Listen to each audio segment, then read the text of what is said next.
Perbezaan DMK Cheetah dengan sisa Decaf ni lain dia punya beza dia bang. Kalau abang ni jenis nak buat main ultralight, abang boleh ambil DMK Cheetah saja.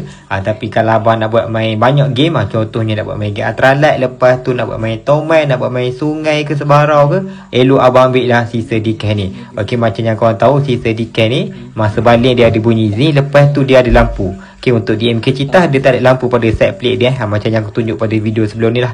Okey, untuk mesin ni sangat cantik, dia punya body dia ringan jugalah, bawah daripada 200 gram dia punya berat dia, dalam 190 gram macam tu. Lepas tu max rack dia tinggi 8.5 kilo. Okey, yang paling penting sekali untuk sisa Decaf ni, dia menggunakan bearing daripada seramik smooth bearing. Jadi sedaplah kau nak buat lontaran, umpan ringan boleh, umpan sederhana boleh, umpan berat pun boleh. Jadi kepada yang berminat, okey, jadi bang, untuk yang saya sarankan memang abang kena ambil lah sisa Decaf ni berbanding dengan DMK Cheetah kalau abang nak buat main banyak game lah. Jadi boleh dapatkan